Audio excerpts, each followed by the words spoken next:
Agora, o seu desenho do papel bom. Essa foi a técnica que Da Vinci usou aqui. Esses pontinhos vão ser importantes para a gente, tá? Bem, desculpem, é que eu estou no comitê de provas, aí o pessoal fala demais. Então vocês vão ver que tem vários elementos geométricos aqui, por exemplo, que tem as linhas retas que foram traçadas para determinar onde que ele tinha que começar a desenhar. Então, tem vários elementos nessa figura aqui, que, por exemplo, dá um pouco de emoção você pesquisar aqui, por exemplo, a assinatura dele. Por sinal, o texto, todos vocês sabem que Da Vinci tinha um código secreto para escrever, né? Ele escreveu ao contrário. Difícil. Tinha que só colocar na frente um espelho, e todos vocês podem fazer isso escrevendo com a mão que não seja dominante. Vocês podem escrever ao contrário facilmente, tá? Mas esse texto aqui não tinha nada para esconder. Esse texto aqui, em cima, aqui em cima, você tem as medidas de Vitruvio, as proporções de Vitruvio. Eu vou falar sobre proporções com mais detalhe. E aqui embaixo, você tem os adendos de Da Vinci. Ele refinou as medidas de Vitruvio e só mudou uma, que eu vou mostrar para vocês. Eu queria chamar a atenção de vocês para essa escala que está aqui embaixo. Eu vou falar sobre ela mais tarde também. Ela que é a chave do desenho. Ao fato de que aqui tem um cabelinho, e quem sabe é Da Vinci, né? Eu sinto vergonha de dizer para vocês quanto tempo eu passei brincando do jeito que eu estou brincando agora, tá? É fascinante você ter um negócio desse, você poder ampliar esse nível de praticamente ver a fibra do papel. Bem, aí eu queria apresentar para vocês, por sinal, esse quadrado não é um quadrado, tá? Da Vinci marcou os cantinhos aqui, mas como vocês podem ver,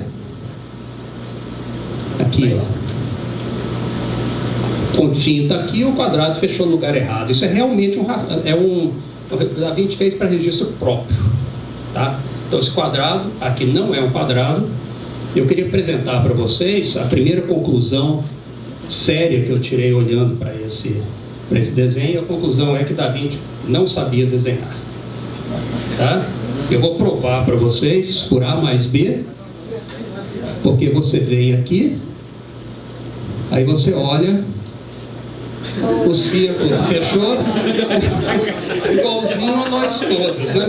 Igualzinho a nós todos, tá? Que vergonha, né?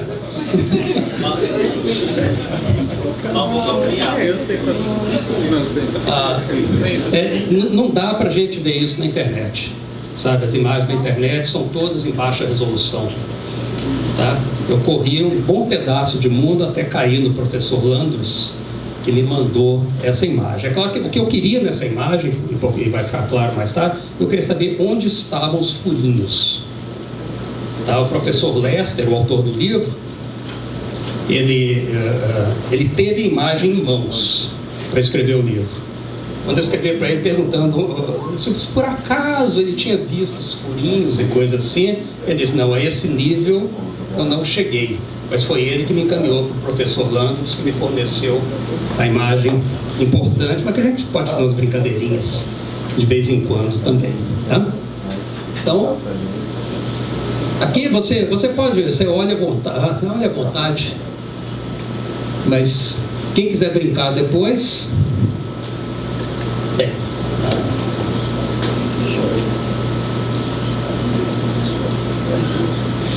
a letra certa aqui. Peraí, só um minutinho.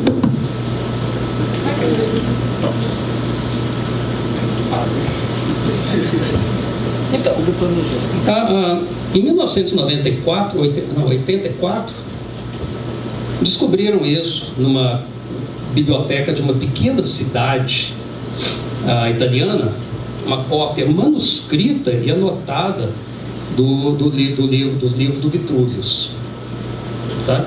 E no meio das cópias estava esse desenho aí. Tinha nome, Giacomo Andrea de Ferrara. E aí parecia que de repente a prioridade do Da Vinci em ter ideia, porque não sei se vocês notaram, naquelas outras ilustrações que eu mostrei para vocês, o quadrado e o círculo tinham o mesmo centro. Tá? O centro do quadrado e o círculo coincidiam. Então, de repente, se descobre, apesar de achar que Da Vinci foi o primeiro que descentrou o círculo quadrado. Na verdade, eu não comentei isso, né? Deixa eu só voltar um pouquinho. Eu devia ter comentado. Então, o ponto aqui é que o quadrado e o círculo estão descentrados, tá? O círculo é tangente ao quadrado aqui embaixo, tá? E então o centro do círculo está aqui no umbigo, bem aqui, ó. Vocês podem ver o furinho do centro do círculo aqui, tá? E o centro do quadrado está aqui, na base do pênis. Tá? Então os dois centros estão claramente definidos. O centro do quadrado não tem o menor problema, ele está claramente à altura metade do quadrado. Esse não tem erro. Então o problema é saber como que foi determinado o centro do círculo. Tá?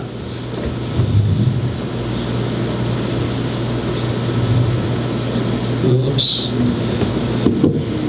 Fiquei.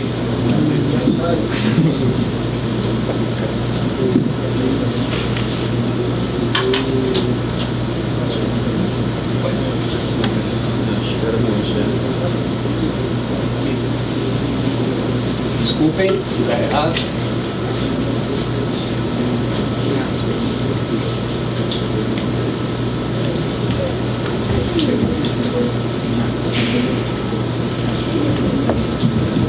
Eu tive um pequeno probleminha que meu PDF estava distorcido. Eu tive que dar umas ajeitadas aqui. Então, o que se descobriu depois é que esse senhor aí era um companheiro de cerveja de Da Vinci, tá? Tem registro deles farreando, e eles certamente trocaram ideias, e vocês vão notar, claro, que isso é muito menos sofisticado que o desenho de Da Vinci, além da posição, da composição ser totalmente diferente. Os braços não estão em cima, estão na lateral, e a composição é evidentemente triangular também. Então não tem nenhum dos elementos de Da Vinci. Giacomo foi o escritor disso daí. É ele que deve ter copiado o Vitruvio, que está manuscrito, e foi o autor disso. Mas está codificado com o Código da Vinci, não? Não.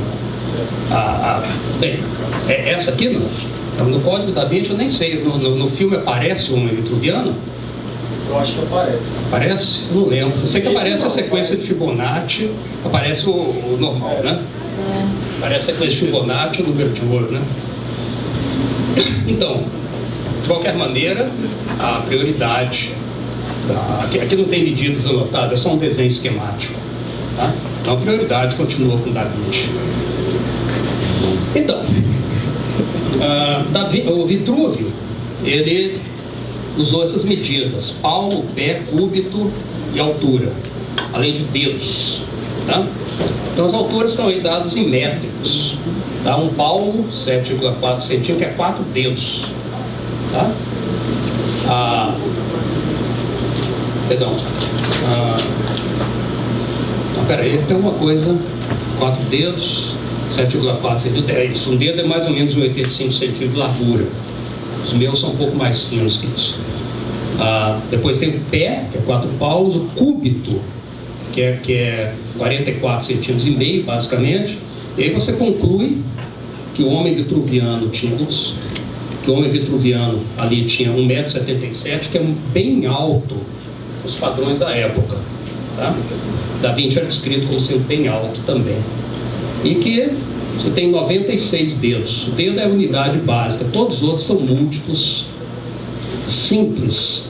4, 6, 24, 96, os múltiplos dos outros. Então você põe uma pequena unidade medida e define todas as outras em função dela. Tá? E aqui tem, então, todas as medidas de Da Vinci que eu tabulei, aqueles textos que vocês viram, eu tabulei aqui. Então, por exemplo, da linha do cabelo às sobrancelhas é 1/30 avos, e a largura máxima dos ombros é 1/4, e da sola ao pé do pé ao joelho é 1/4 da altura. Então, a partir de agora, nós vamos pensar na altura como sendo 1.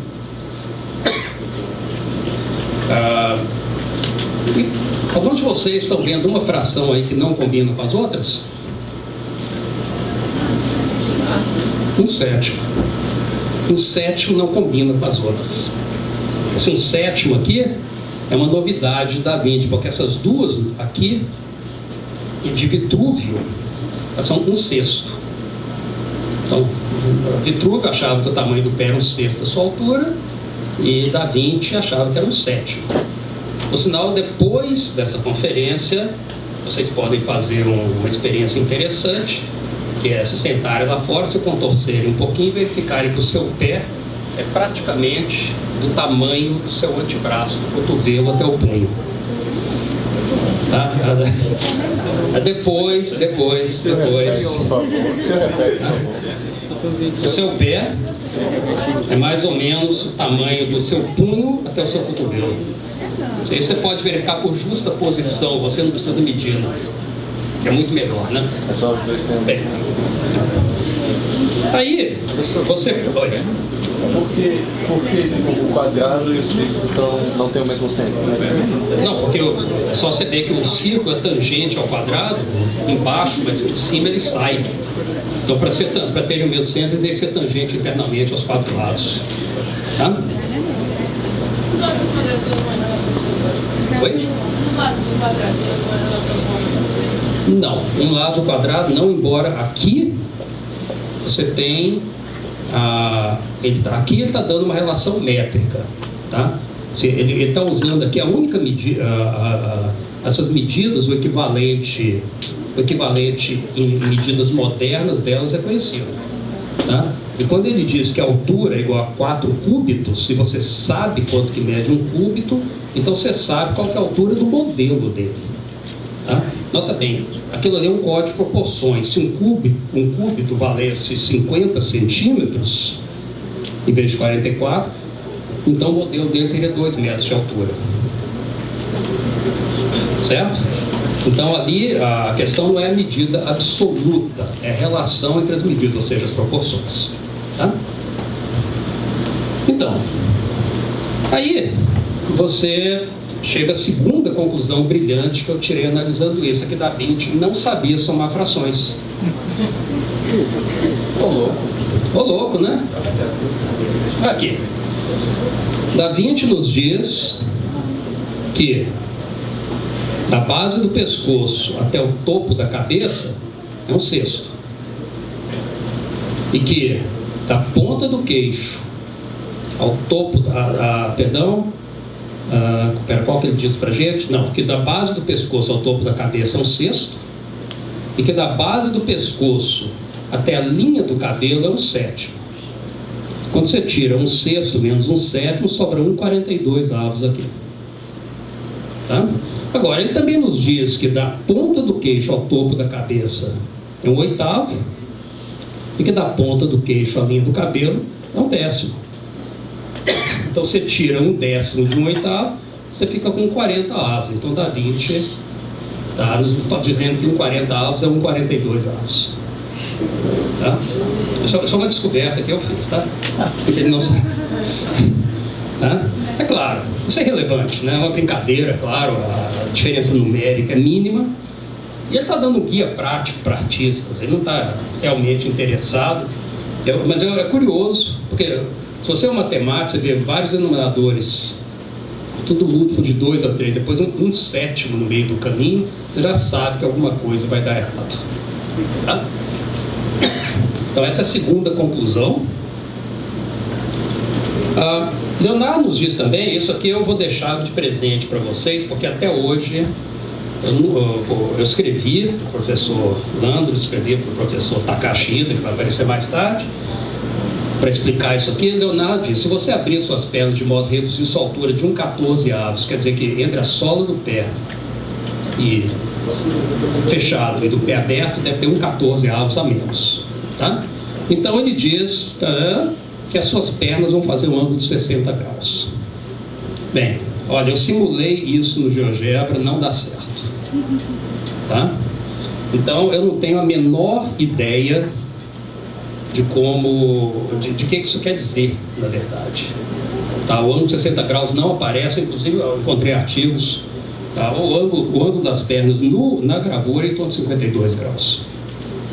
Então, bem, à vontade, né? Ninguém até hoje me informou bem por que dá 60 graus. Eu queria chamar a atenção de vocês nessa fotografia para que o círculo aqui embaixo não é tangente. Tá, vocês veem que tem uma sobrinha aqui, ó. Um ser humano normal não obedece a esse movimento que está na gravura. Eu vou voltar a isso mais tarde. Bem, isso aqui eu achei como curiosidade, é como que o homem vitruviano se compara a seres humanos modernos. Na verdade, eu saí procurando, esse é o único artigo que eu encontrei, tá? A referência está aqui, e a amostra dele é muito ruim. A amostra dele são, acho que 9 adultos, sendo 5 homens, 4 mulheres, todos europeus do norte, lourinhos de olhos azuis, certamente não são representativos da raça humana como um todo. Tá? No entanto, como vocês podem ver, até que não está muito errado, não. Aqui as dimensões são dadas em cabeças. A altura do homem vitruviano é 8 cabeças. Então aqui tem 7,7, a envergadura. Está tudo mais ou menos combinando, só tem uma diferença séria. Onde que é mesmo? Aqui, no antebraço. Que o homem vitruviano, o antebraço mede uma cabeça, e na amostra dele os braços eram bem mais compridos. Então, essa é uma curiosidade, mas mostra que Da Vinci talvez não tivesse tanto fora de marca. Por sinal, essas proporções de Da Vinci, elas são resultado de uma obsessão de Da Vinci em medir. Da Vinci acreditava piamente, se ele medisse bastante, ele conseguia explicar como tudo funcionava. Então ele tem não sei se preservar, cadernos e cadernos de medidas de seres humanos. Meu amigo, vem cá, quero medir da sua linha do cabelo até o seu nariz, e assim, desculpem, e assim por diante. Então, eu chamei a atenção de vocês para aquela escala que estava embaixo do desenho. Tá? Essa escala está reproduzida aqui. Cada uma dessas marquinhas tem um furinho embaixo dela. Mas, na verdade, essa escala, depois ela é espelhada e ela aparece do outro, só aparecem 2 escalas. Eu peguei a da esquerda. Bem, essa escala registra todas as medidas que Da Vinci usou do desenho, todas sem exceção. Tá?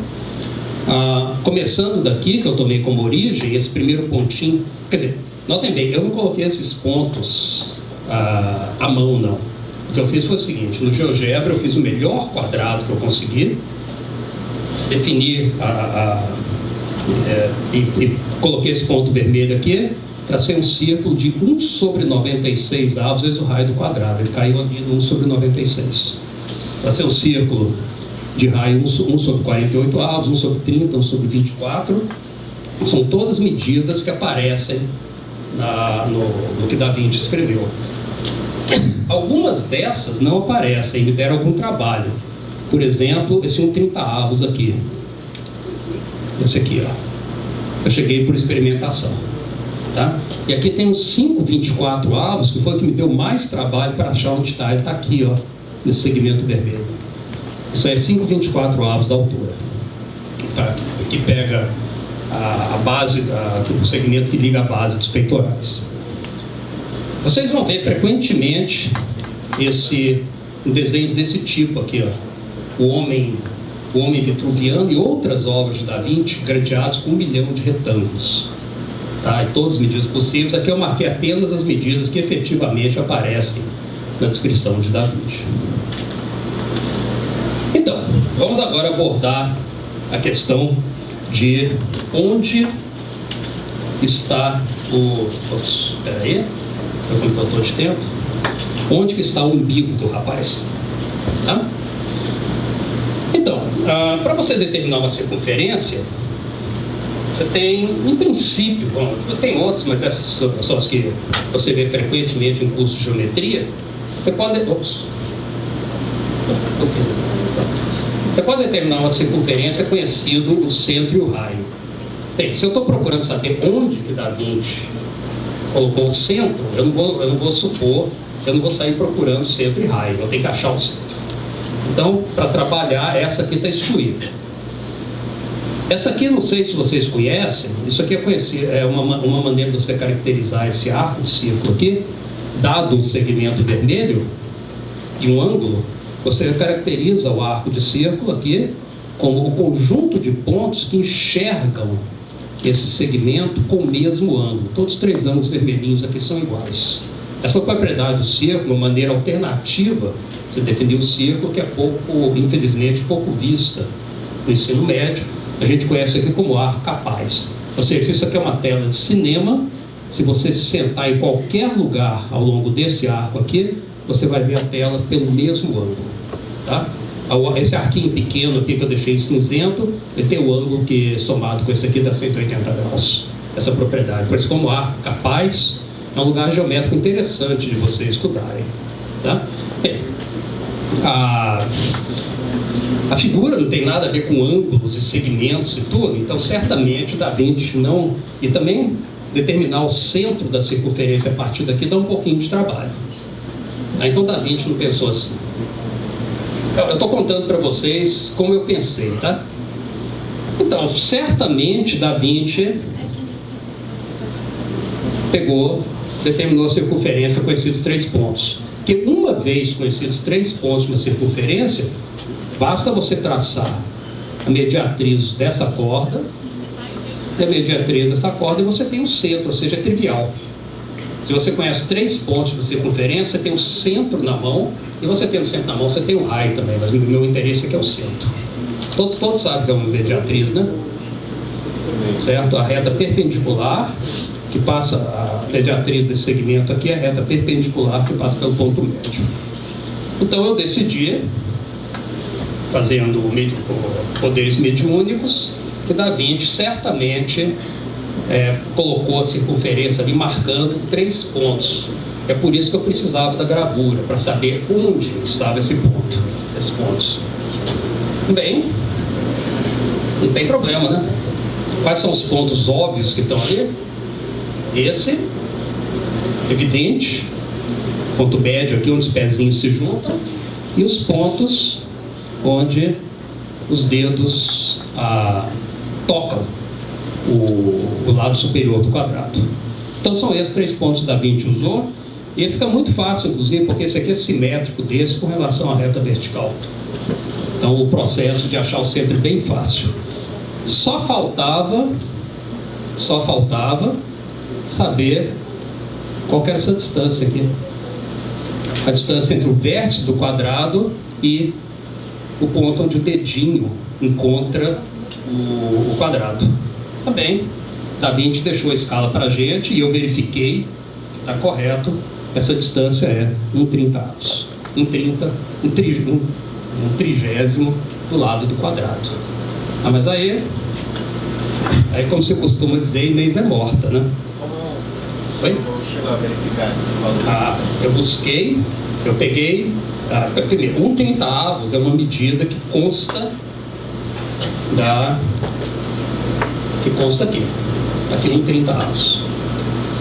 Tá? Então, o que eu fiz? Eu pesquisei aqui, você nota, por sinal, eu não chamei a atenção, esses pontinhos aqui não caem exatamente no mesmo lugar. Tá? Claro, você está furando uma folha de papel em cima da outra, a primeira já não é muito exata, a segunda vai ser muito pior. Você não pode, é impossível você querer que caia certinho no mesmo lugar. Mas essas são as medidas aproximadas que constam, como eu falei, Da Vinci. Aí foi fácil. Na verdade, eu já fui no olho, porque se um 30 não estava encontrando em nenhum lugar, só pode ser, tá?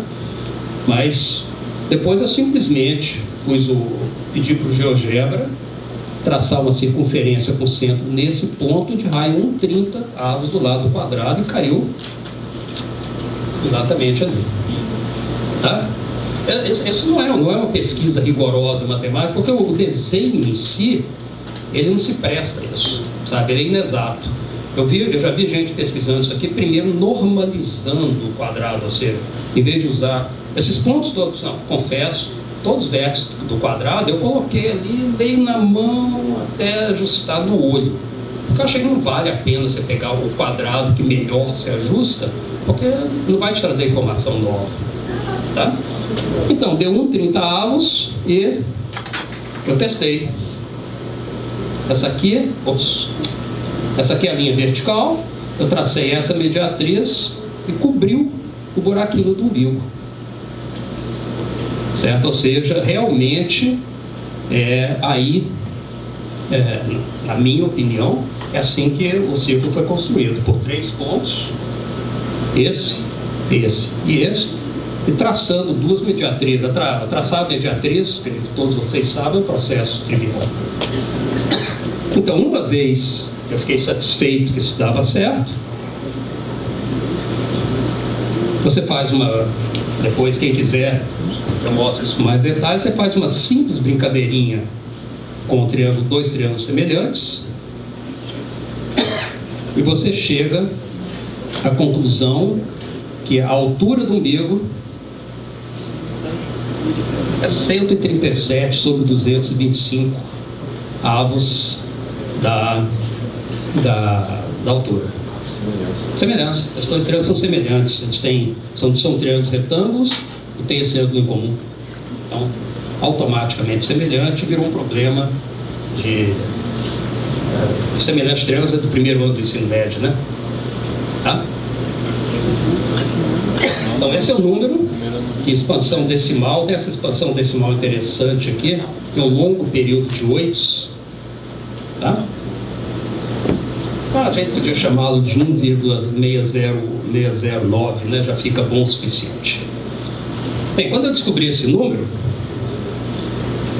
eu falei, bingo, vou ficar famoso no mundo da arte, convites para falar em Roma, Paris, Nova York, Veneza, São Petersburgo. Hoje não seria bom falar em São Petersburgo, né? E assim por diante.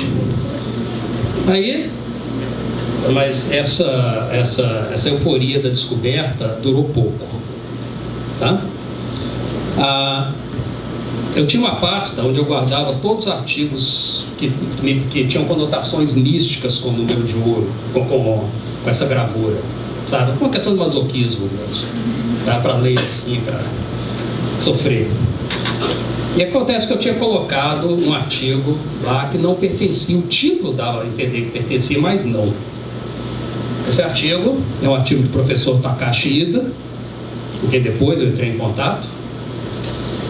Ele foi publicado em 2012. Isso, agora então eu sei, o meu trabalho foi em 2014. Foi metade de 2013, 2014.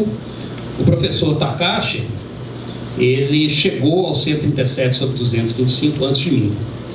Eu fiz o trabalho independente, eu não conheci o artigo, mas se algum dia esse número tiver que ter um nome, não vai ser o número de Spira, vai ser o número de Ida, tá? Ele chegou ao resultado dele, não da minha maneira, tá? Ele pegou um determinado furinho que tem aqui, e tem um furo desses no desenho. Ele supôs que esse furo fosse o centro da rotação dos braços. E como as dimensões são todas rígidas, ele chegou ao mesmo resultado. Eu escrevi para ele, apresentando o meu método de deduzir e também aquele negócio sobre usando o ângulo das peças de 60 graus. Ele disse que ficou muito feliz que alguém tivesse chegado ao mesmo número que ele, tá? E muito gentil, me disse que também não sabia nada sobre aquele ângulo de 60 graus. Mas então, pelo menos esse número, vocês têm ele confirmado independentemente de duas fontes. Tá? Então, eu não vou ficar famoso por causa dele. Professor, só por curiosidade, de onde ele é? Japão. Ele é japonês? Sim. Aí você comunica em inglês? Sim, claro. Não, eu gostaria muito de ter escrito em japonês, mas infelizmente, infelizmente não. Então, bem, então nós temos a altura do umbigo. Realmente, quando você chega no resultado simples desse, você para, você faz. O número não é simples, mas é um número que decorre por força das medidas que Da Vinci, das proporções que Da Vinci inventou, e de Vitrúvio mais diretamente, tá? Então, e o cálculo é relativamente simples, eu deixo como exercício para vocês. Por sinal, já queria dizer, a gravura que eu uso e a conferência, o PDF da conferência está à disposição. Quem quiser, depois eu dou meu e-mail e vocês ganham a gravura de presente, por exemplo, para ficar fazendo o que eu fiz, que é se divertindo com ela, tá? Então, agora eu vou falar rapidamente desses mitos associados a essa gravura. O primeiro é o famoso número de ouro, a razão áurea. Tá? Vocês vão encontrar infinitas fontes na internet dizendo que o umbigo do homem vitruviano o divide na razão áurea. Se você divide a altura dele pela altura do umbigo, você vai ter o número de ouro. Isso vem daquele mito de que o número de ouro é um padrão de beleza usado pelos gregos, que as estátuas gregas tinham sempre um umbigo na razão áurea e usavam a razão áurea, etc. Eu vou falar sobre a razão áurea daqui a pouco. Inclusive, tem um mito que a mulher só é bonita se o umbigo dela a dividir na razão áurea. Tá? Bem, eu espero que vocês não saiam daqui. Não, na verdade, não só a mulher, como em outros lugares, é colocado como a beleza do corpo humano. Eu espero que vocês não saiam daqui medindo a altura dos seus umbigos. Tá? Quando eu estive no encontro no ICNE, na Coreia, em 2014, tinha um grande hall de exibição de barraquinhas de matemática. Num canto, tinha um pessoal que tinha daqueles negócios de medir proporções, um negócio bonito, né? Um instrumento de 3 pontos articulado, que você ajusta em 3 lugares e você lê numa escala exatamente a proporção em que os dois comprimentos, entre os dois comprimentos. Então, de um lado, você tinha a barraquinha da razão áurea, e do outro lado, você tinha a barraquinha do raiz de 2, assim conhecido como a proporção oriental. Aí eu fui na barraquinha da razão áurea, me deixei medir e certamente o meu braço, alguma coisa assim, tinha exatamente a razão que devia ter. Razão áurea na 3ª decimal. Aí eu fui na barraquinha do raiz de 2, da proporção oriental, e claramente lá também o meu braço tinha exatamente a proporção que devia ter, que era 1,414 alguma coisa. Tá? Essas medidas não funcionam. Você não mede um umbigo é um ponto desse tamanho aqui assim, e se você está dividindo em particular, você tem que tomar muito cuidado com isso. Quando você está pegando uma fração, e se você mexe um pouquinho no numerador, a fração não varia muito, não. Se você mexe um pouquinho no denominador, o negócio é outro. Então esse cálculo de proporções de monumentos e coisas assim, não existe um ponto ou um segmento naqueles negócios. Você pode fazer, pode ajustar o que você bem quiser. Essas coisas de medir o Partenon, medir as pirâmides, Deus do mundo, ficar medindo pinturas e obras de arte, nada disso funciona. Tá? Então, o número de ouro, um dos clássicos da matemática, ele tem sua importância, por exemplo, na construção do pentágono e na construção do dodecaedro e do icosaedro. Tá? São números importantes, são estudados os elementos de Euclides, como lá eles vão chamar, o número de ouro chamado de extrema e média razão. A gênese dele é bem simples. Dado um segmento de comprimento A, você quer achar um ponto no meio do segmento, tal que o maior, o todo, que é o A, dividido pelo maior, que é o B, seja igual ao maior dividido pelo menor. Nota bem que você não está querendo calcular A e B, não. Você está querendo posicionar o ponto de modo que você tenha matematicamente essa expressão aqui. A sobre B é igual a B sobre A menos B. Tá? Então, para localizar esse ponto, basta você saber quanto que vale A sobre B, ou seja, o quanto do segmento do todo é o segmento A. Porque uma vez que você tem o segmento A, você está feito. Então, mais uma vez, para você, aqui você vê, eu não estou interessado em medidas, eu estou interessado na proporção entre o todo e o maior. Tá? Sempre uma questão de proporções, nunca de medida absoluta. Tá? Se eu conheço A sobre B, então eu conheço B sobre A menos B, que é o que está nessa equação aqui. Aqui você faz uma álgebra muito simples, você divide tudo por B, chama A sobre B de X, então você tem X igual a 1 sobre X menos 1, dá uma equação quadrática direto, X quadrado menos X menos 1 igual a 0, e você resolve. E você está querendo a raiz positiva, né? A outra raiz é 1 menos raiz 5 sobre 2, que para efeito geométrico ela não é tão importante assim. Então esse número vale 1,618, próximo do 137 sobre 225, mas próximo não é igual. Tá? Essa é uma confusão que todos os quadradores do círculo, trissectores de ângulo que andam por aí fazem. Eles confundem aproximação, uma boa aproximação, com exatidão. Tá? Então esse número tem umas propriedades muito interessantes. Ele é a raiz de x quadrado menos x menos 1. Isso faz com que o quadrado dele seja 1 mais ele, e faz com que o inverso dele seja ele menos 1. Mas isso não é nenhuma propriedade mística ou mágica, não. Se você coloca aqui, você coloca φ, então você vai ter φ quadrado, passa para o outro lado igual a φ mais 1. Essa letrinha grega é φ, tá? E se você divide tudo por φ quadrado, você chega nessa outra expressão aqui. Isso não tem nada a ver com valor numérico.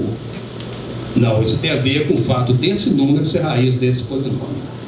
Tá? Bem, eu coloquei frações contínuas, mas não tem tanta importância.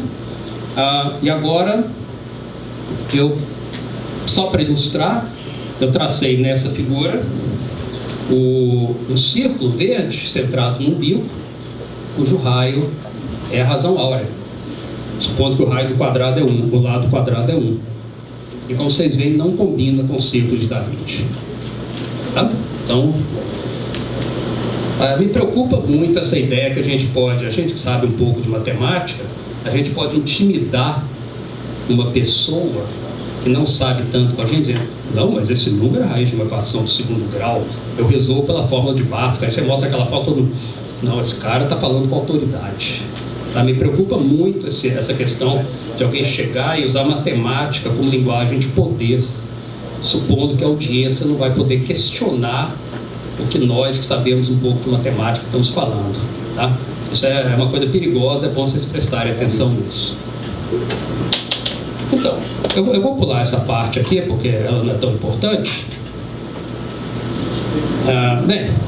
Ela é um pouquinho importante, porque outros mitos dizem que a área do círculo que Da Vinci desenhou é igual à área do quadrado. O quadrado tem área 1. Aí todos vocês já ouviram falar da quadratura do círculo, sabem que esse é um problema impossível de resolver com régua e compasso euclidianos. Mas aí eu fiz a seguinte brincadeira, eu tracei vários círculos na figura, usando pontos específicos ali, e tirei, igualando a área do círculo a 1, é claro que eu conheço o raio, né? Eu conheço a distância desses pontos, eu tirei os meus valores de π da figura. Infelizmente, nenhum deu 3,1415.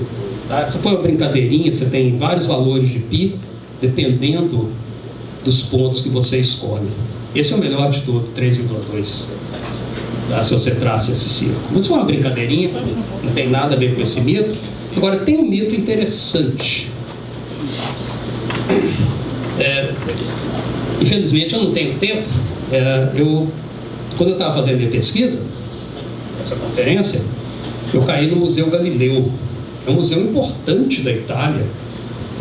E, inclusive, tem uma coleção de artefatos de desenhar curvas esplendorosa, muito bonita.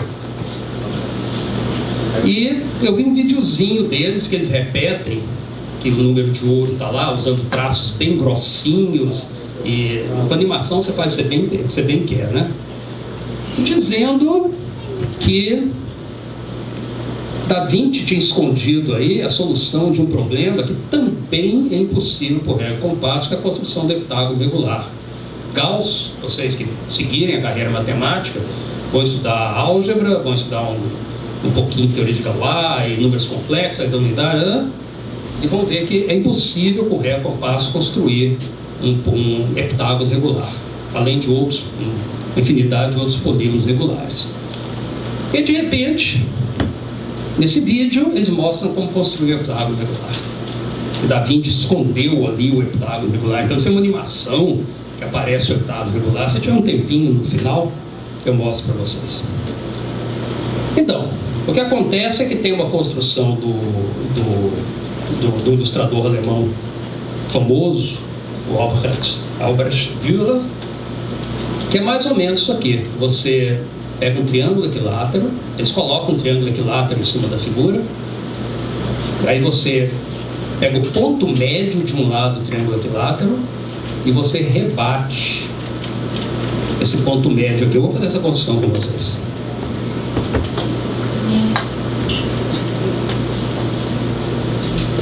Aqui. Aqui eu peguei o ponto médio e simplesmente pus o compasso, a ponta do compasso aqui, tracei o ponto médio aqui. Esse é o segmento. Então, o que o museu estava querendo convencer a gente, o Dürer já sabia que isso era aproximado, tá? O que o museu está querendo convencer a gente é que essa é uma construção exata. Então, nós vamos agora, fazer,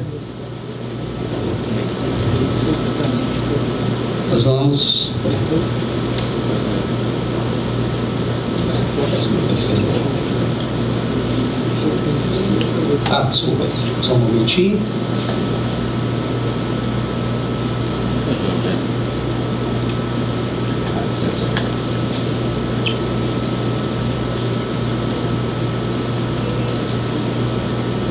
Então vamos, deixa eu apagar esse ponto aqui que eles vão atrapalhar a gente também. Todos vocês têm esse programa? Não, mas tem na internet. É gratuito. Vocês têm obrigação de ter esse negócio aqui. Tá? Então agora nós vamos vir aqui e nós vamos construir um heptágono regular.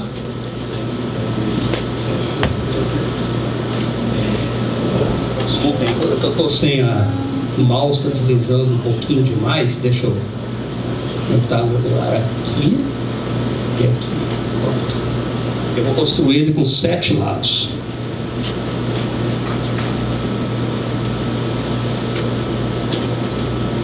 Ups, eu sempre faço isso.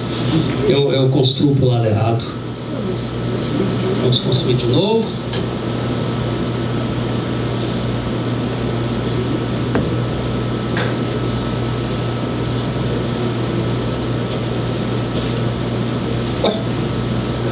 Certinho. Gauss estava errado.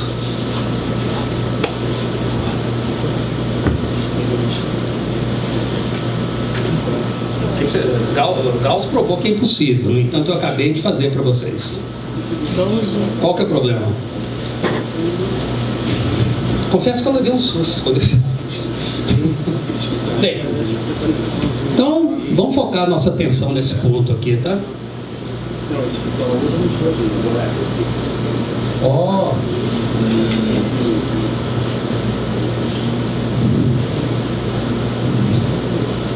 Aqui, ele não estava em cima do círculo.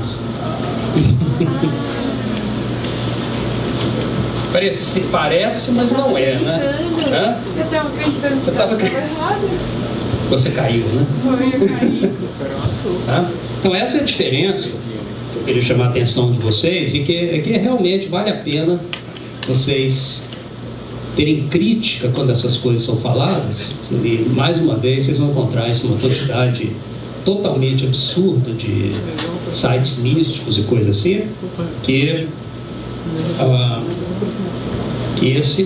Essa construção não é exata, ela é muito, muito, muito boa. Só acontece nesse vértice? Não. Já a partir do segundo, se você ampliar o bastante, ele sai fora. Tá, mas eu escolhi o último, porque magnifica o erro, pouco a pouco o meu dedo de ficar rolando. Tá? Então, na verdade, a aproximação é essa aqui, ó. O lado do heptágono regular mesmo, as 4 primeiras casas decimais, supondo que o raio do círculo é 1, supondo que o raio do círculo é 1, é 08677, enquanto a construção ali dá 08860, ou seja, o erro na quarta decimal. Existem métodos aproximados para você construir um polígono de qualquer número de lados, tá? Outra maneira de você olhar para um heptágono é você olhar para o ângulo central. O heptágono está escrito numa circunferência, então cada lado determina o mesmo ângulo usando o centro como vértice. Bem, se você vai na figura, eu melhorei. Então esse heptágono, porque eu descobri que esse ângulo aqui, ó, umbigo, topo da cabeça e vértice do quadrado, é quase 52 graus. Tá? Então se você fizer um heptágono mais ou menos ajustado com aquele vértice do quadrado, ele não vai sair escrito no círculo, mas vai ser um heptágono bem melhor que aquele que eu mostrei para vocês. Tá? Bem, eu queria encerrar provando para vocês que Da Vinci era um torturador. Provando. Tá? Para isso, eu quero chamar a atenção de vocês.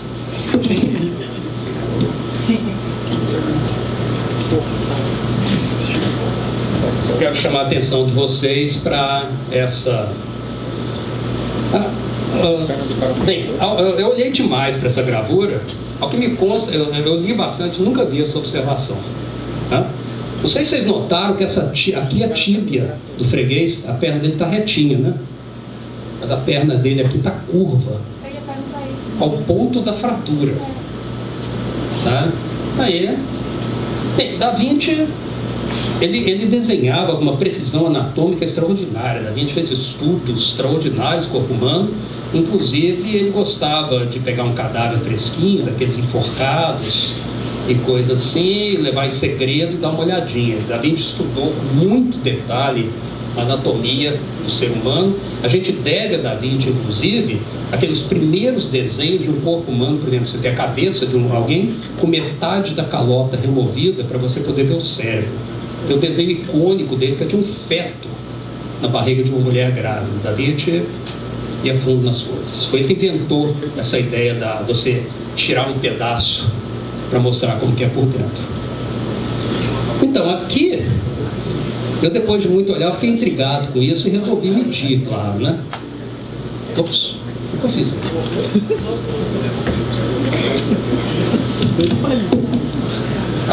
Desculpa, eu voltei.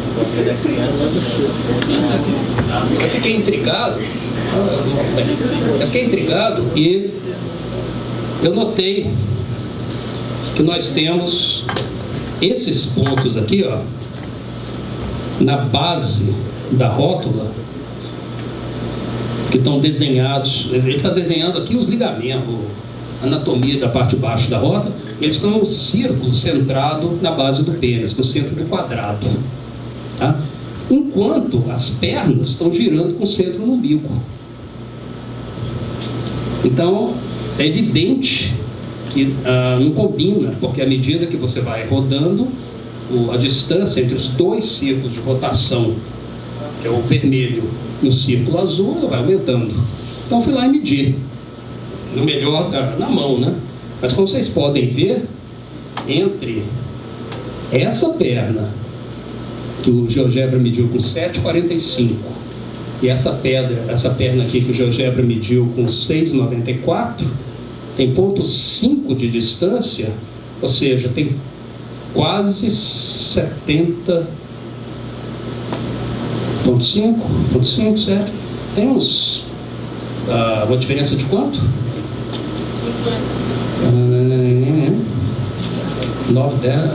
10%. Vamos pôr 10%, um pouquinho menos que 10%, 8%.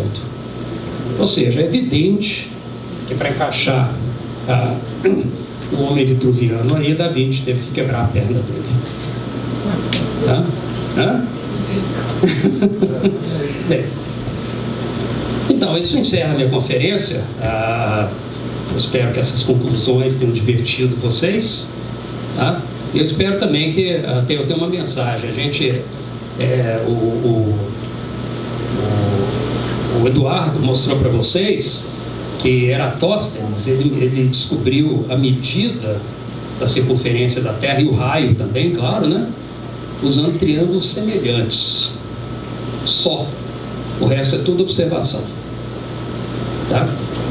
Se vocês forem na página do OBMAP, material na aba de divulgação, vocês vão ver um pôster antigo da OBMAP que tem a história de como os gregos descobriram a distância da Terra à Lua, a distância da Terra ao Sol, estimaram o raio da Lua, bem estimado também, e o raio do Sol. O raio do Sol não ficou bom porque eles não tinham instrumentos de medida suficientemente precisos, mas o método, em teoria, com algumas suposições sim, estava correto. Tá? Eles usaram também só observações e triângulos semelhantes. Tá? Então a ideia é que mesmo com matemática elementar, digamos, no nível de ensino médio, você pode fazer um bocado de coisa, seja importante, como o que o Eratóstenes fez, ou você pode se divertir um pouquinho. Foi o que eu fiz aqui, eu espero ter divertido vocês também. Tá? Muito obrigado.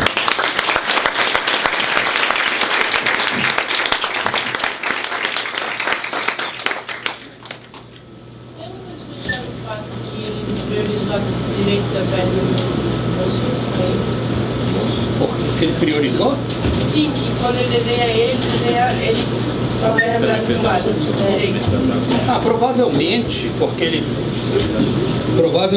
porque ele estava querendo exibir o pé, o tamanho do pé. Você me chamou a atenção, eu devia ter medido isso aqui para ver se realmente é um sétimo.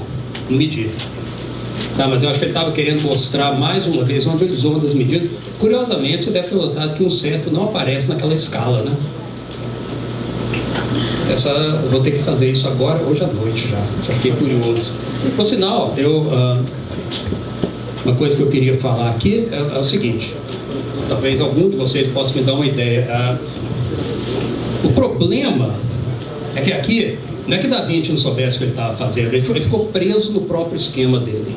Na hora que ele decidiu decentrar e fazer as pernas rodarem desse jeito, com centros diferenciados, o que eu estou mostrando para vocês era inevitável.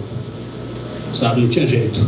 Você não pode catalogar um ser humano com um conjunto de medidas assim. Então, essa defasagem, essa tortura que eu chamei, ela é inevitável. O que está acontecendo aqui? Qual foi o erro de Da Vinci? É que as pernas não giram com o centro em algum lugar, não. O movimento das pernas é muito mais complexo porque elas giram em torno da cabeça do fêmur. Sabe, quando você abre as pernas, o centro de rotação de cada perna está aqui. Onde como é que é o nome da cabeça do fêmur mesmo? Trocânter, né? Não sei. Onde a cabeça do fêmur entra na bacia. Então o movimento das pernas, da ponta dos pés, é muito, muito mais complexo do que circular. A cabeça roda aqui, faz umas coisas esquisitas. Eu já joguei essa questão várias vezes para professores de engenharia biodinâmica e coisa assim. Até hoje, Camacho, ninguém me respondeu. Sabe, seria interessante fazer um projeto de pesquisa em que você deitasse vários seres humanos no chão, colocasse uma luzinha na ponta do dedão, fizesse abrir e fechar as pernas e estudasse a curva que as pernas fazem, porque aí sim isso explicaria o movimento das pernas. É por isso que aquela fotografia da menina deitada que eu mostrei para vocês não funciona. Por isso que tem aquela zona em que o círculo das pernas ela passa do quadrado. Tá? Então isso é algo que eu queria saber muito. Você está olhando com uma curiosidade? Eu agora estou curioso. É porque o joelho dele está errado. Os dois joelhos estão para a direita, sendo que um deles está para frente. Não, pera, mas aí talvez você esteja confundindo. Vamos ver na gravura original?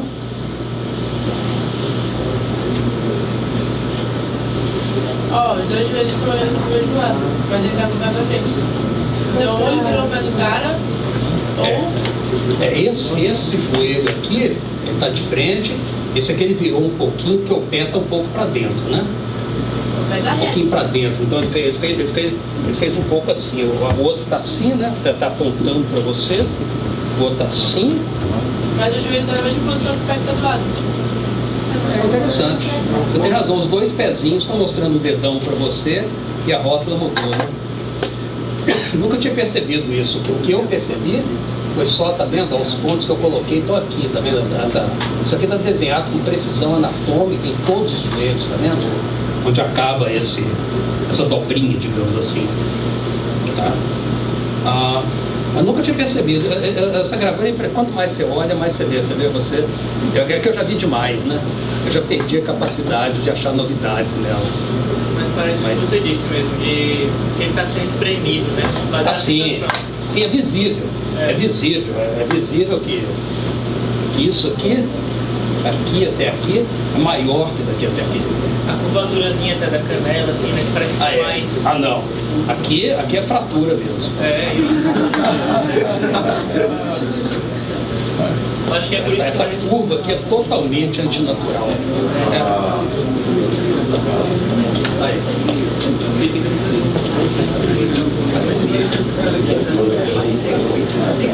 Depois que eu fiz pela primeira vez, eu nunca mais consegui olhar para essa gravura e não, torta mesmo, né? A porção maior é logo aqui, ó. Está espremendo. É logo aqui, ó. A região tornozelo. Então, mais perguntas? Pensei que tivesse um prazo.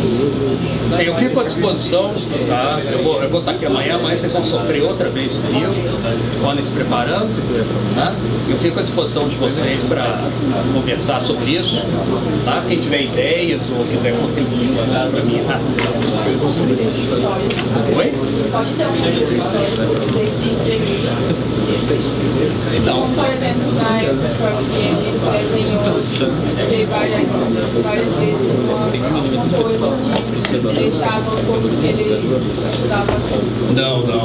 Isso para mim está claro que foi o que eu falei. Ele ficou escravo do próprio modelo geométrico que ele criou. Sabe? Uma vez que ele decidiu que ele ia enquadrar, que ele ia escrever o homem no círculo e no quadrado, e que ele decidiu como que as pernas iam rodar, ele não tinha jeito senão fazer isso. O que ele fez foi no desenho espremer a perna pela cadeia dele. Então ele teve que dar acho que ele quis dar uma impressão de que ela continuava do mesmo comprimento, mas para isso ele teve que curvar e estragou tudo. Ele não poderia ter aberto um pouco os braços de cima? Mas aí já não ficaria mais escrito no quadrado. É isso que eu estou dizendo. Uma vez que ele resolveu escrever no círculo, no quadrado, e ele resolveu deslocar o centro, ele ficou escravo da decisão que ele tomou. Só que a decisão tem esse tipo de consequência. Ok? Então tá. Muito obrigado. Salve de palmas para o professor Michel.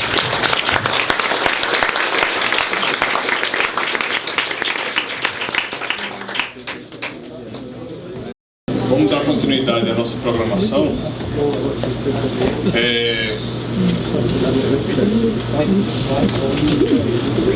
Então, agora a gente vai ter um momento especial.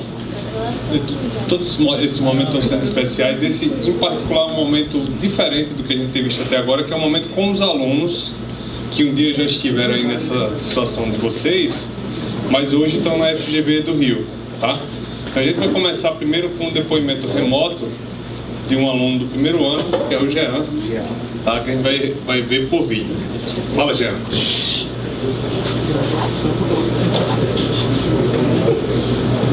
Olá, meu nome é Jean Silva, tenho 17 anos, sou de Marcelo Alagoas e atualmente estou cursando o primeiro ano do curso de graduação em Matemática Aplicada aqui na FGV. Desde bem cedo, eu sempre gostei bastante de estudar, principalmente matemática. Participei de diversas Olimpíadas, como a UBLEP e muitas outras, regionais, nacionais. E cada vez mais eu ganhava gosto em estudar, em aprender, participava dos encontros do PIC, do POT que tinha aos sábados, conheci diversas pessoas que também compartilhavam esses mesmos interesses que eu, conheci diversos professores que, com o passar do tempo, começaram a ver o meu desenvolvimento. E daí surgiu essa proposta de participar do vestibular da FGV, que veio de muitas premiações que eu obtive, depois do tempo do meu empenho, esforço em estudar, e também das recomendações que eu tive com os professores que conheci ao longo do tempo. Eu fiz o vestibular, passei em terceiro lugar, e hoje estou aqui no Rio, desfrutando dessa maravilhosa infraestrutura da moradia, que é fornecida pela FGV, pelo CDMC. Converso com diversas pessoas do Brasil inteiro que também tiveram essa oportunidade e estão aqui aprendendo bastante. Tenho aulas com professores incríveis no âmbito acadêmico, que muitos provavelmente já viram aparecendo nos canais de divulgações do POT, do INPA, no YouTube, nas plataformas digitais, conhecimento e tal. E, enfim, estar aqui é uma experiência muito maravilhosa. Eu não trocaria isso aqui por nada e, enfim, é incrível. Obrigado ao pessoal do CDMC e da FGV por estar aqui. E é isso.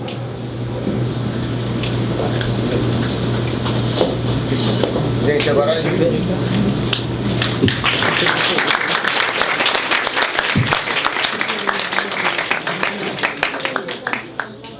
Agora a gente vai chamar dois alunos que estão no CDMC, um no quinto período e um está terminando esse ano, que é o Wellington, de Matemática Aplicada, e o Jairão, também de Matemática Aplicada.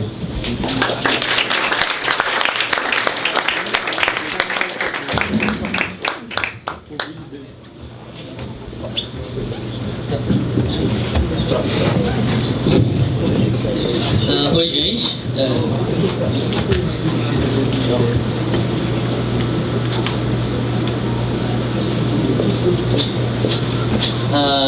Oi, gente, tá? Pra quem não me conhece, eu me chamo Wellington. Eu acho que alguns de vocês já viram eu estive aqui no lançamento do NES. Eu estou no último ano de Matemática Aplicada e eu acho que eu viajei.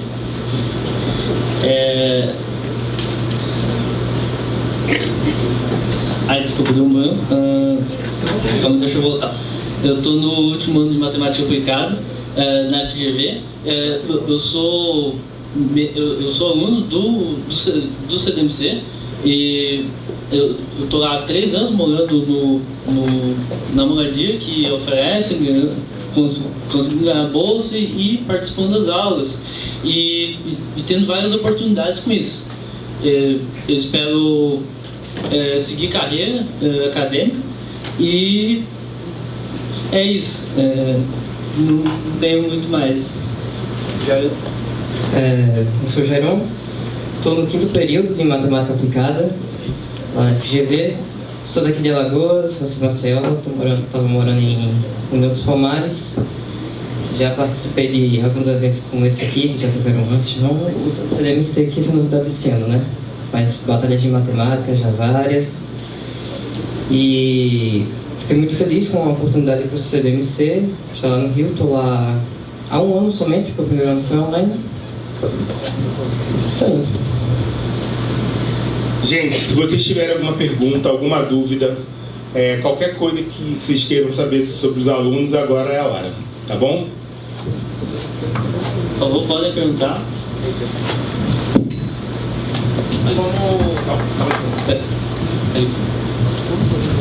Olá, boa tarde, gente. Eu gostaria de saber como é que foi a adaptação de vocês no primeiro ano que vocês chegaram na FGV, quais foram as dificuldades que vocês encontraram ao chegar pela primeira vez, talvez, numa cidade nova, como é que vocês encararam tudo isso? Obrigado. Então, foi muito louco, porque é uma estrutura muito diferente do que a gente estava acostumado. Eu acredito que o Jairão também. No meu caso, teve a pandemia também, que dificultou um pouco, mas a estrutura é totalmente diferente do que eu tinha visto em qualquer lugar. Ter uma cidade, morar numa cidade assim, cheia de prédios, ser no meio ali, é uma coisa um pouco assustadora no início.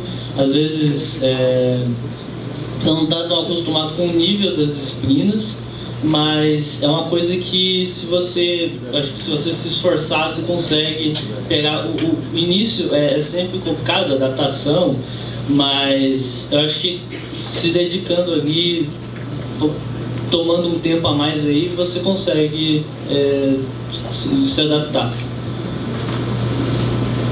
Quando você tinha, por exemplo, você tinha tarefas de matemática a fazer e no meio encarava um problema assim muito difícil, sabe? Um problema muito difícil. Como é que você encarava e sua forma de resolver os problemas que você encontrava no meio do caminho da sua graduação?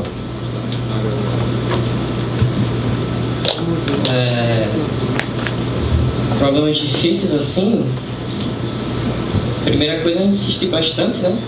Problema de matemática difícil, você tem que insistir, ficar ali algumas horas, algumas semanas, pensando naquele problema. E aí se você vê que não está saindo, aí uma coisa que eu penso muito é que a matemática é bastante colaborativa, né? Não adianta ficar tentando fazer as coisas sozinhas, então tem seus colegas do lado, que são outras coisas legais de um projeto como CTNC, que são vários colegas, para você trocar ideia dos problemas que está fazendo em conjunto. Eu acho que você se deparar com um problema difícil é o ponto em que, olha, eu estou aprendendo. Porque se você só olha para problemas, se você só encontra problemas fáceis, você não vai para lugar nenhum, você já sabe resolver. Então eu acho que isso faz toda a parte de você trabalhar, é o fundamental de você aprender matemática ou qualquer coisa é você se deparar com a dificuldade e tentar, e não voltar atrás. Eu acho que é muito isso que o Jorge falou também. O que vocês querem fazer depois que vocês acabarem a graduação? O que vocês querem fazer depois? Assim que eu acabar, eu quero entrar no mestrado. Eu tenho um sonho de virar cientista e poder pesquisar. Eu acho muito deslumbrante, muito incrível isso. E é isso. E começar a dar pequenos passos para isso. Eu acho que também é importante você começar eu começo a olhar como é que é as coisas, como funciona. E acho que é isso que eu pretendo. Também pretendo seguir o meio acadêmico, depois de terminar a graduação, mestrado, doutorado, e aí também seguir para pesquisa e para ensino, mostrar às outras pessoas a beleza da matemática que a gente encontrou, né? Passar para frente. Gostaria de saber como foi a sua inserção nesse sistema de moradia e bolsa.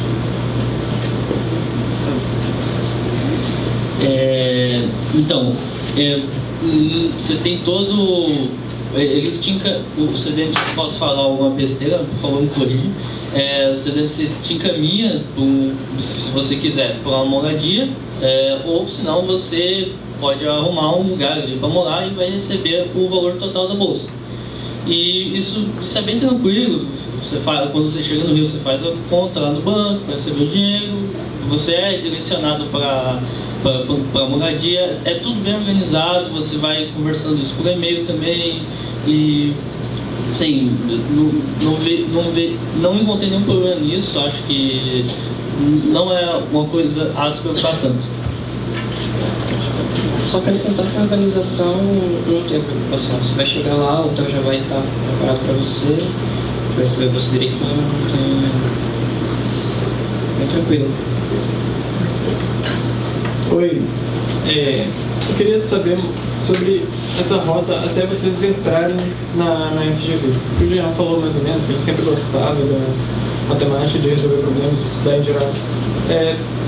Imagino que deve ser de uma maneira semelhante com vocês. Sim, o primeiro passo foi a Olimpíada, começar a gostar de Olimpíada, o BMEP, tentei bem algumas vezes. E inclusive é assim que eles chamam, né? O convite do CDMC vem pelo BMEP. E mais ou menos por aí. Esse caminho durante o ensino fundamental, o ensino médio, de gostar de Olimpíada e tal, que me levou a fazer a graduação em matemática aplicada lá. Assim, eu gostava de matemática desde pequeno, sempre gostei bastante.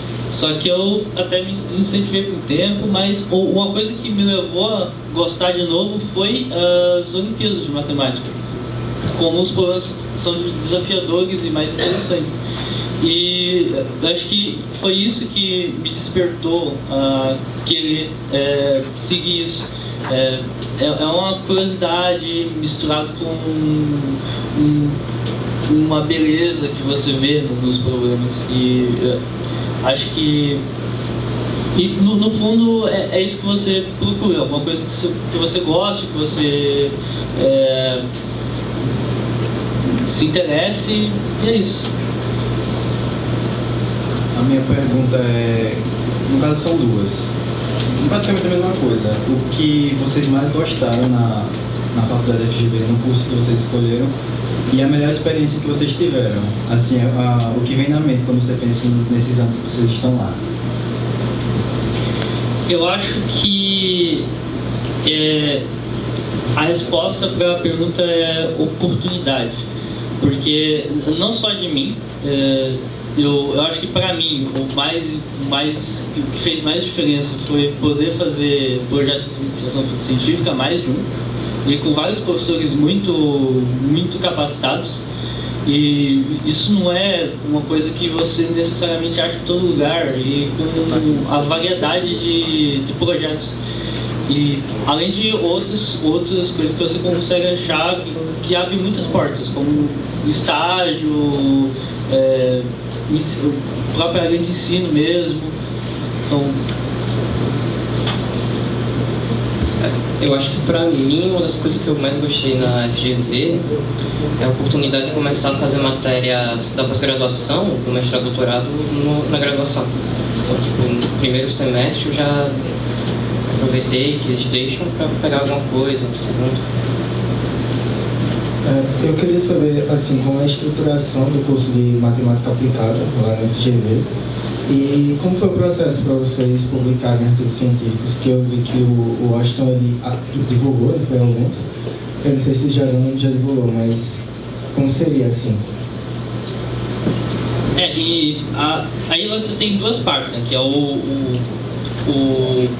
a continuidade do ensino, né? Você tem várias áreas que nos primeiros anos você vai ter uma base matemática e computação forte, só que aí você começa a ver estatística, machine learning, data science, e isso dá a base para várias coisas. E volta no que eu falei antes, de iniciação científica, que trabalhar com professores muito capacitados também te dá a oportunidade de acabar publicando junto com eles. E foi assim que, publiquei alguns.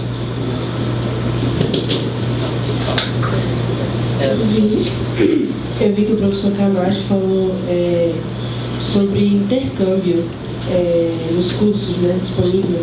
Vocês já tiveram uma ideia, algum pensamento, alguma coisa parecida com isso, ou vocês só querem ficar, sabe, fazendo os cursos aqui, por exemplo?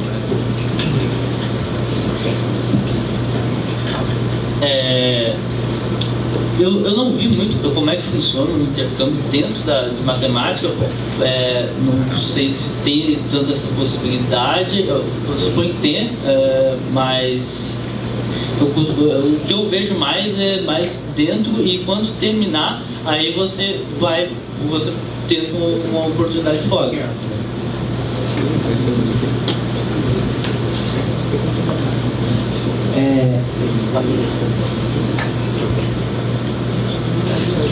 Eu também nunca procurei de intercâmbio para fazer, mas eu sei que já teve um negócio que foi fazer para a Espanha, passou 6 meses lá. E teve uma pós-graduação que passou um tempo na França também. Então, eu não procurei, mas sei que teve gente que foi.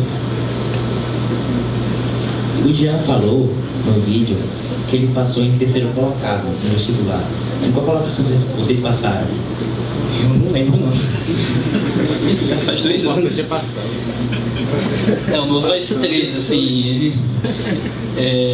Mas assim, mudando um pouco, se a sua pergunta for o quão difícil seria passar, eu acho que não é um impossível, é plausível. Estudando, não é uma coisa que você vai se matar e acabar com sua vida para passar. Você consegue. Em questão dos professores, eles são abertos mesmo a tirar dúvidas, fora dos horários de aula? Sim, em geral tem horários disponíveis já para isso. Várias matérias já tem um horário disponível só para isso, mas também é muito aberto você ir até a sala deles e conversar com eles, ou perguntar alguma coisa, além da monitoria. Então, assim, você tem um contato muito direto com os professores. Isso ajuda muito, principalmente não só em questões de dúvida, mas quando se você quiser algo a mais, uma monitoria ou um projeto, e isso faz um diferencial muito grande. Completando o que o Edson falou, eu acho que o contato com os professores na FGV é bem grande, assim. Você tem muito contato com eles fora da sala de aula. Na própria aula eles são bem receptivos a tirar dúvidas, também fora da aula, na sala deles e tal. E também com projetos, tem o PIBIC, PIBIC. E tem o programa de mentoria que eles estão tendo agora. Que é uma assessoria grande dos professores, são bem receptivos em geral. A adaptação no Rio de Janeiro, nos seus primeiros dias, lá no começo do primeiro período, foi muito turbulenta, foi calma? Tipo, vocês encontraram problemas financeiros, sociais, a bolsa deu? Como é que foi a adaptação lá? Quando você chega no Rio, você fica com aquela sensação: ah, meu Deus, eu tô no Rio, vou dar bonitinho. Ah, meu Deus, eu tô no Rio. Naquele outro sentido, você tá longe de casa. Mas assim, a questão de estrutura da FGV para recepção é tranquila, sabe? Você já vai chegar lá, já vai ter recebido a primeira bolsa e você já vai já tem um hotel lá, sabe? Você não precisa se preocupar em procurar um lugar para ficar e esse tipo de coisa assim, já tá tudo meio resolvido. A questão da bolsa, eu acho que não é um problema. Eu conheço muitas pessoas que só têm a bolsa para se manter e não influencia nem nos primeiros dias e nem depois. Mas também depois existem monitoria, tem várias coisas que a gente falou aqui que dão bolsa, dão remuneração, então você ainda consegue um a mais ali. E a questão da adaptação, eu acho que é muito mais essa questão de você estar num lugar diferente, com pessoas diferentes. Então, você às vezes se turmar um pouco, se bem que em geral todo mundo é bem receptivo, mas às vezes você tem alguma dificuldade, mas isso vai sanando um pouco com o tempo também, com a convivência. Você vê gente de todo o estado, então são culturas diferentes. Boa tarde. Eu queria saber em relação a isso, porque quando se pensa em fazer um vestibular do tipo para ir para um ambiente que não é da convivência sua, por exemplo, você é de onde? Eu nasci em São Paulo, mas eu morei 10 anos aqui. Sim. Aí você teve que sair do estado que você estava acostumado para ir para fora, né, para longe dos seus pais.